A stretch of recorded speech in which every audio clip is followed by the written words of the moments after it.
अब पछताए क्या होए जब चिड़ियाँ चुग गईं खेत। आज भारत के विपक्षी पार्टियों के जो गठबंधन है, इंडिया गठबंधन, उसने एक बहुत बड़ा फैसला लिया है। और जो गोदी मीडिया भारत में कहलाता है, वैसे तो वो आरएसएस मीडिया कहलाना चाहिए, संघ मीडिया।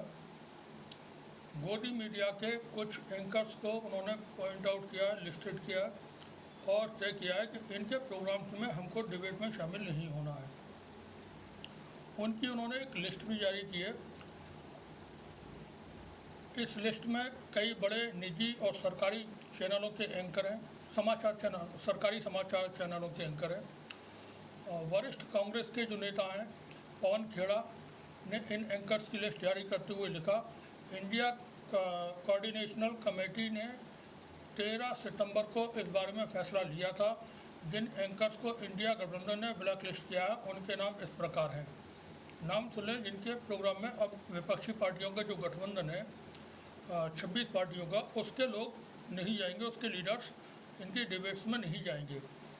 इनके नाम है आदित्य त्यागी, अमन चोपड़ा, अमीश देवगन, आनंद नरसिम्हन, अर्णब गोस्वामी, अशोक श्रीवास्तव, चित्रा त्रिपाठी, गौरव सावंत, नवेका कुमार, प्राची परशर, रूबिका लियाकत, शिव और चौधरी, सुधीर चौधरी और सुशांत सिन्हा। इस पर प्रतिक्रिया देते हुए जो आज तक के इस वक्त एंकर हैं, जो जिनको बार बार कह भी दिया जाता है कि वो तिहाड़ जेल में रैंसम 100 करोड़ रुपए की उन्होंने मांग की थी, वसूली की, उसमें वो जेल में रहे थे, सुधीर चौधरी। उन्होंने सोशल मीडिया प्लेटफॉर्म्स पर लिखा है कि इंडिया गठबंधन ने उन एंकरों की लिस्ट जारी की है जिन्हें चरण चुंबक बनने से इनकार कर दिया है। मतलब जो काम वो कर रहे हैं उसी को डिनाई कर रहे हैं कि वो पैरों तलुए नहीं चाटते हैं, तलुए तो चाट ही रहे हैं आप। इनका बहिष्कार किया जाएगा। अब ये देखना है कि भारत का मीडिया इसका क्या जवाब देता है। भारत का मीडिया भारत में है ही नहीं जो मीडिया कोई जवाब देगा। भारत में जो मीडिया है वो आरएसएस संघ का मीडिया है, जिसको गोदी मीडिया कहते हैं। भारत के पास अपना मीडिया फ़िलहाल नहीं बचा है। कुछ एंकर्स हैं, वो एंकर्स इंडिपेंडेंट काम कर रहे हैं, यूट्यूब पर अपने वीडियो अपलोड करते हैं और उनकी व्यूअरशिप बहुत ज़्यादा है और उनकी एक्सेप्टेंस बहुत ज़्यादा है सोसाइटी में, क्योंकि उनका जो अभी तक कैरेक्टर है वो अच्छा साबित हुआ है। उन्होंने इन्फ्लुएंस नहीं हुए हुकूमतों के या किसी लीडरशिप के। प्रीवियस जो गवर्नमेंट्स थी वो उसमें भी कभी किसी से इन्फ्लुएंस नहीं हुए थे। कौन क्या कर रहा है, कितना ताकतवर है, कैसा लीडर है, जो रिपोर्ट समाज की होती थी हकीकत में वो उनको दे दिया करते थे। सुधीर चौधरी ने अपने शो में अल्पसंख्यकों के दृष्टिकोण को लेकर बात कही थी। कर्नाटक में इसके खिलाफ, सुधीर चौधरी के खिलाफ एक एफआईआर हुई है, उसके बाद ये कदम उठाया गया है। सुधीर चौधरी ने कर्नाटक में जो एक कम्युनल हारमोनी है, सांप्रदायिक सौहार्द है, उसे बिगाड़ने की कोशिश की थी और उसके बाद फिर उस पर एफआईआर हुई है। सुधीर चौधरी ने अपने शो में अल्पसंख्यकों के दृष्टिकोण को लेकर बात कही थी, जिस पर कर्नाटक अल्पसंख्यक विभाग निगम ने अपनी शिकायत में कहा कि एक एंकर ने 11 सितंबर को अपने शो में दावा किया कि कर्नाटक में सब्सिडी हिंदुओं को नहीं बल्कि केवल अल्पसंख्यकों को मुहैया कराई जा रही है। बीजेपी आईटी सेल के हेड अमित मौलवी ने भी एक्स पर लिखा है, तो इंडी, उन्होंने इंडियन नहीं लिखा, इंडी लिखा है। इंडी अलायंस ने उन पत्रकारों को लिस्ट जारी की है जिन्हें विपक्ष के कहने पर झुकने से इनकार कर दिया। उन्हें इसे तमगे की तरह लेना चाहिए, उन्हें और ताकत हासिल हो। तो ये अब एक लिस्ट जारी हो चुकी है। वहीं पर कई सारे जो ट्विटर यूज़र हैं, उन्होंने भी इस पर अपनी प्रतिक्रिया दी है। यहाँ पर इमाम खान है कोई, वो लिखते हैं, बड़ी ब्रेकिंग, इंडिया गठबंधन नफरत फैलाने वाले टीवी न्यूज़ एंकरों की एक सूची जारी कर रहा है। सभी 28 विपक्षी दलों ने इन एंकरों का बहिष्कार करेंगे और उनकी बहस में नहीं जाएंगे। ये उन्होंने एक किया।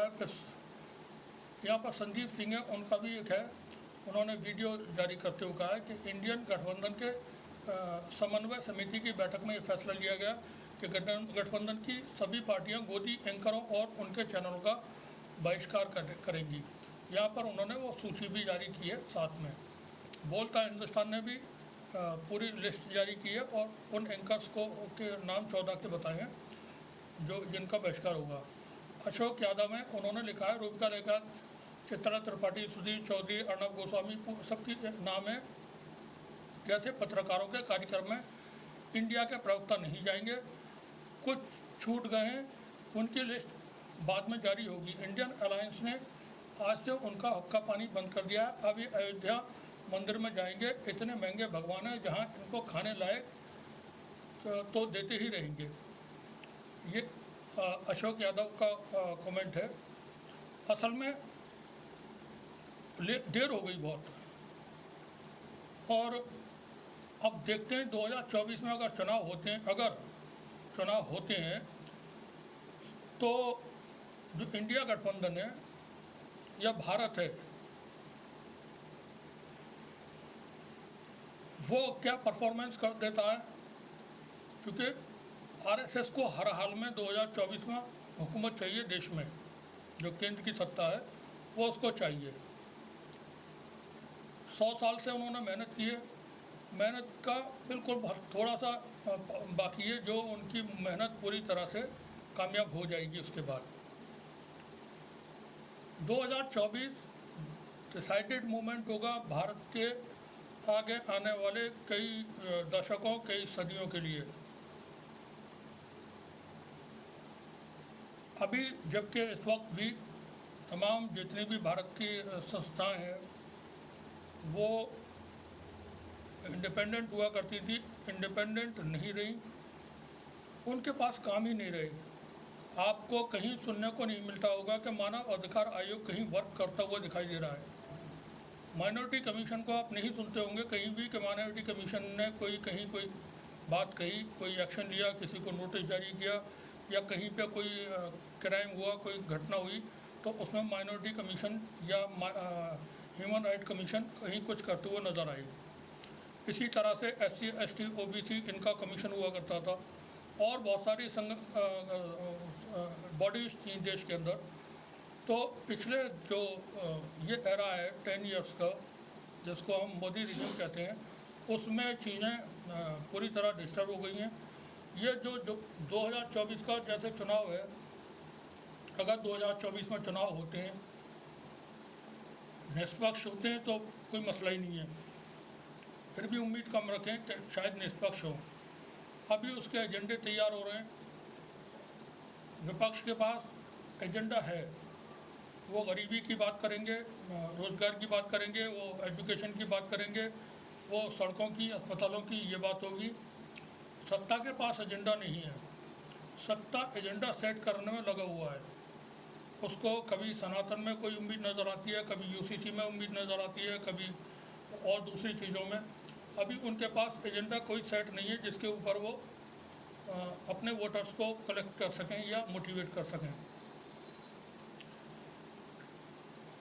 2000 अच्छा, हम थोड़ा सा और वापस जाते हैं, मीडिया की बात करते हैं। हम पॉलिटिक्स में उनकी बात नहीं कर रहे। मीडिया ने भारत के अंदर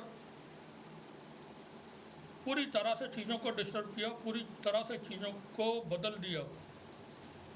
ये तमाम चीज़ें जो देश के अंदर शुरू हुई, क्योंकि अभी जो मणिशंकर अय्यर हैं, कहीं कभी मिल गए तो मैं उनका हाथ पकड़ के बोसा लूँगा, जिसको चूमना कहते हैं हाथ का। बड़े काबिल आदमी हैं, और उनका एक बहुत छोटा सा कोटेशन था जब उन्होंने शब्द इस्तेमाल किया था नीच। किस परिप्रेक्ष्य में किया था, किसके लिए किया था, वो हम बात नहीं कर रहे हैं, जानकारी में है लोगों के। मणिशंकर अय्यर साहब का अभी कुछ वक्त पहले, 1 महीने पहले एक बयान आया था। उन्होंने कहा था कि भारत में नरसिम्हा राव RSS के पहले प्रधानमंत्री थे। कुछ लोग ऐसे हैं जो कुछ बोलते हैं तो उनकी बात अहमियत रखती है। मणिशंकर अय्यर का ये कहना कि नरसिम्हा राव भारत में RSS के पहले प्रधानमंत्री थे, चीज़ें यहीं से तय होना शुरू हो जाती हैं। 1990 के बाद भारत में जिस तरह के काम हुए और जिस तरह की पॉलिटिक्स हुई है, उसने एक तबके को, एक सेक्शन जो माइनॉरिटी का सेक्शन है, उसको तबाह कर दिया बिल्कुल पूरी तरह से। आज उसके पास कुछ नहीं बचा है, एजुकेशन नहीं है, रोज़गार नहीं है, कोई मजदूरी तक नहीं है उसके पास, कोई पॉलिटिशियन नहीं है उसके पास, कोई लीडरशिप नहीं बची है, कहीं कोई रिप्रेजेंटेशन उसका नहीं है। अब सिर्फ इतना है कि जैसे भी ज़िंदगी गुजार सकते हैं, सेकंड या थर्ड क्लास सिटीजन की हैसियत से आप अपना काम चलाइए। CA NRC वगैरह और लागू अगर हो जाता है इन फ्यूचर, तो फिर उनका वो भी जीना दुश्वार हो जाएगा। बाबरी मस्जिद का जो सब कुछ चल रहा था 1990 में, और जब 1992 में बाबरी मस्जिद को ढा दिया गया, उसके बाद से जो भारत में चरमपंथी विचारधारा थी वो बहुत ज़्यादा ताकतवर हो गई और उसने सब कुछ अपनी गिरफ्त में ले लिया एक तरह से। उसमें मीडिया भी था। यह वही मीडिया है जो कहीं वारदात, आतंकवाद की वारदात होती थी, उसके चंद घंटों के अंदर किस कम्युनिटी का आतंकवादी है उसका खुलासा करते थे। ये वही मीडिया है जिसने ने पुलवामा का स्टूडियो में बैठ कर के खुलासा कर दिया था कि ये किसने किया है, कौन इसके पीछे है करवाने वालों में। पुलवामा की आज तक कोई जांच नहीं हुई है, अभी तक उसके बारे में किसी को नहीं मालूम क्या था। लेकिन मीडिया के यही एंकर पुलवामा के बाद फौज की वर्दियां पहन करके टेलीविज़न चैनलों पर आते थे। हैरानी तब होती है जब इन्हीं चैनल्स पर पूर्व सेना के रिटायर्ड अधिकारी, भारत की पुलिस सेवा के बड़े बड़े अधिकारी वहाँ आकर के नफरत की बातें करते थे इन लोगों के साथ में। तो सारा सिस्टम डिस्टर्ब हुआ है। मीडिया ने पूरे देश को एक तरह से कोलैप्स करने में बहुत बड़ा रोल अदा किया है।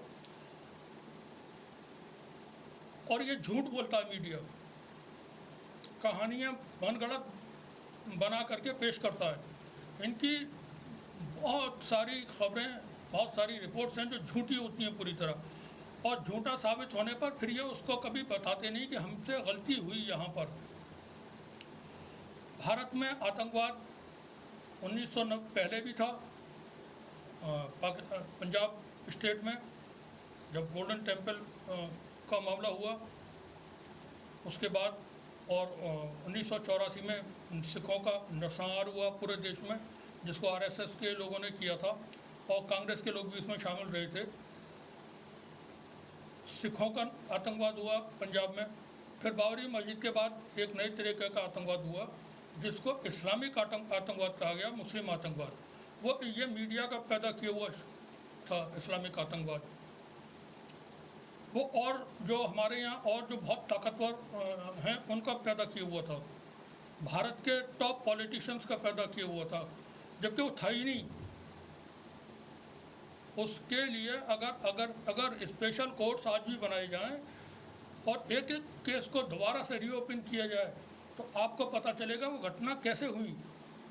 उनके इन्वेस्टिगेशन दोबारा से की जाए तो पता चलेगा कि घटना कैसे हुई। ये इस तरह से हुई जैसे पुलवामा हुआ, उसमें कई सारे सेक्शंस शामिल थे। जो इनके गॉडफादर हैं नागपुर वाले, वो सब शामिल थे इसमें। अब ये मीडिया ने ऐसा नैरेटिव समाज के अंदर बनाया।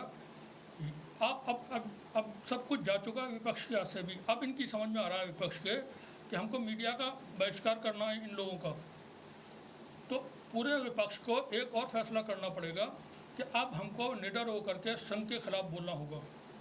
आपकी लड़ाई बीजेपी से है ही नहीं, मोदी से लड़ाई आपकी नहीं है, इंडिया गठबंधन की या जो भी विपक्ष के लीडर्स हैं इंडिया में जो देश को बचाना चाहते हैं। विपक्ष में ऐसे भी हैं जिनका देश से कोई ताल्लुक नहीं है, जो किसी की भी हुकूमत हो उनकी वो उसमें हिस्सेदारी मिलती रहे काफ़ी है। तो जो भारत को बचाना चाहते हैं उस गठबंधन को ये भी फैसला लेना होगा, करना चाहिए। और इसके बगैर काम नहीं चलेगा कि आपको संघ की विचारधारा, संघ के काम, उनको देश के सामने लेकर के आएँ और इनके ख़िलाफ़ खुल कर के बोलें। समाजवादी पार्टी को बोलना होगा, आरजेडी को बोलना होगा, जेडीयू को बोलना होगा, ममता बनर्जी और जो दूसरे हैं, क्योंकि कांग्रेस ने इतनी हिम्मत तो जुटाई कि राहुल गांधी और प्रियंका गांधी ने शुरुआत की आरएसएस पे हमले करने की, और खुल करके राहुल गांधी निडर होकर के उस पर बात करते हैं, हर मौके पे बात करते हैं।